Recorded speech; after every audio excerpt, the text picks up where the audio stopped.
As we reported, there has been a steady rise in attacks on pro-life organizations and Catholic churches in the U.S. Smashed windows, broken statues, and stolen tabernacles have become commonplace, with nearly 150 Catholic churches being attacked since 2020. And joining us now to discuss is Chinn, president of the Faith-Based Security Network. Carl, welcome back. Great to see you again. You and I, well, we've talked about this before, but unfortunately, it's something that's not going away. Can you talk? No, it's not. No, it's not. And can you talk more about this increase in attacks on churches? And what do you think is driving it, Carl? Well, Tracy, it's still, I don't think it's changed a lot as far as what's driving it from the last time we talked. It's just that we're seeing an increase in it here recently. And like I said last time, I believe what's driving this increase in attacks at churches, both violent attacks as well as terrorism and vandalism, and all scales of it are increasing. And I sincerely believe it's because of an erosion of moral values in our country. What do you think can be done to deter these attacks, if anything? And also, what about strategies? What strategies could churches put in place to protect themselves? Well, the number one strategy that they need to be doing is putting together an intentional program, having people, and I'm not talking about the whole congregation being ready for some kind of an attack. I'm talking about having a select few, those with protection in their DNA, who are going about an intentional program. They're watching who's entering and how they're acting, and they're trained. We have something we like to say at the FBSN. It's 3 words: ready, willing, and able. Ready means you're there, you're present, you're showed up, you're there, ready. Willing means you've been through the mental preparation to do what's needed to be done to protect people in your congregation. Able means you've been through the training and you have the equipment and you're able to do what you're there to do.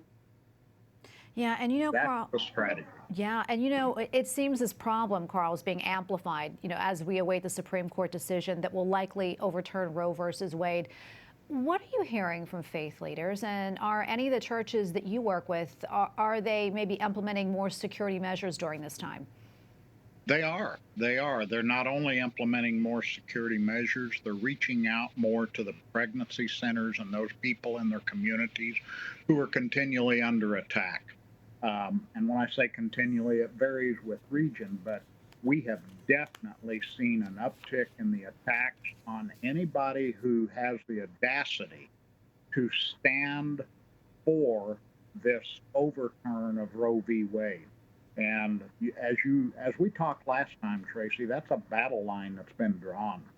And those who are pro-abortion are angry, and they are lashing out.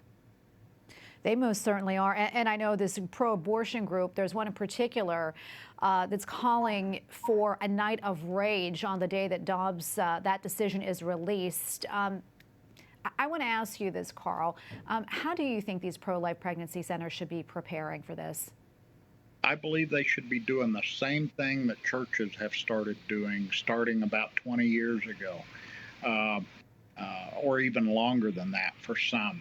But what they're doing is they're looking internally at who do we have internally here, who's some of our volunteers who serve us frequently, who do have protection in their DNA. I heard a story of a pregnancy center just today. I got this on my email about a pregnancy center that their response to this was to reach out to a security company. And of course, they got sticker shock. It's $7,000 a month to bring in security.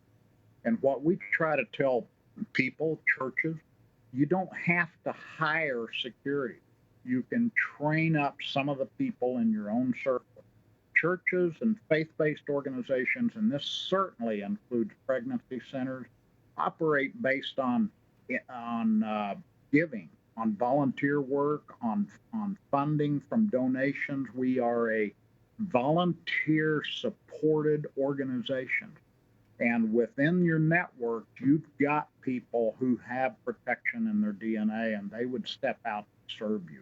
Yeah, Carl, so much more we can talk about. Unfortunately, we're out of time, but thank you for your time and thank you for what you do. God bless you. Thank you for what you do, Tracy.